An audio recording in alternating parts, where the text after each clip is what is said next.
তোমালোকৰ BA BSc BCom তোমালোকৰ third সেমিষ্টাৰৰ ৰিজাল্টটো আহি গৈছে এতিয়া তোমালোকে চেক কৰিব পাৰিবা মই তোমালোকক ডেছক্ৰিপশ্যনত লিংক দি দিম তোমালোকে লিংকৰ পৰা আহিব পাৰিবা আৰু যদি তোমালোকে তেনেকুৱা নকৰা তোমালোকে সাৰ্চ কৰি দিবা SAMARTH Portal বুলি তাৰপিছত যেটো আহি যাব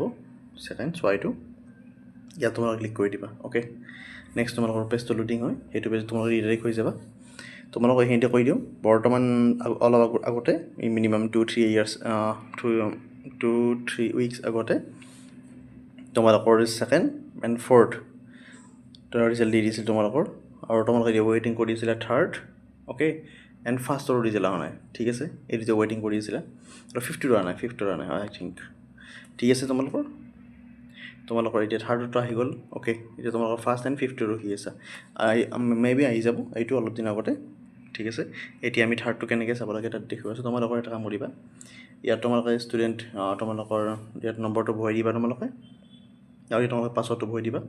আৰু তোমালোকে লগইন বুটান ক্লিক কৰি দিবা তাৰপিছত তোমালোকৰ এনে পেজ এটা ৰিডাইৰেক্ট হৈ যাবা ঠিক আছে তাৰপিছত তোমালোকৰ আগতে এইটো পেজ খোল খাই যাব আৰু তোমালোকে ইয়াত চাব পাৰিবা তাৰপিছত তোমালোকে ইয়াত ক্লিক কৰি দিবা গেট কাৰ্ড এণ্ড ৰিজাল্টত লেফট সাইডে যে তোমালোকৰ আহি গৈছে তাৰ ক্লিক কৰি দিবা তোমালোকে তাৰপিছত তোমালোকৰ আগৰ এটা নেক্সট পেজ খোল হ'ব তাৰপিছত তোমালোকে কি কৰিবা তোমালোকৰ লেফট সাইড প্ৰগ্ৰামখিনি শো হ'ব আৰু এইফালে তোমালোকৰ ইয়াৰখিনি আহি যাব আৰু তোমালোকৰ ইয়াত ক্লিক কৰি দিবা 2025 ৰ কাৰণ তোমালোকে 2025 ৰ ৰিজাল্ট চাই আছে থাৰ্ড সেমিষ্টাৰ ঠিক আছে তোমালোকে ইয়াত ক্লিক কৰি দিবা এইফালে যেটো গ্ৰেড শিট আহি আছে তোমালোকৰ তাত ভিউ বুটান ক্লিক কৰি দিবা ভিউ বুটান ক্লিক কৰিলে নেক্সট পেজটো এনেকৈ খোল খাই যাব মই দেখুৱাই আছো তোমালোকক তাৰপিছত তোমালোকৰ এনেকৈ ইয়াত তোমালোকৰ স্ক'ৰ কাৰ্ডখন আহি যাব তাৰপিছত তোমালোকে ইয়াত নিজৰ স্ক'ৰবিলাক চাব পাৰিবা আৰু তোমালোকৰ আৰু বেক আহি গ'ল বা কাৰ ৰিজাল্ট ভাল হ'ল তেনেকৈ তোমালোকে জনাই দিবা আৰু তোমালোকে এনেকৈ চাব পাৰিবা বহুত সিম্পল ষ্টেপ হয় মই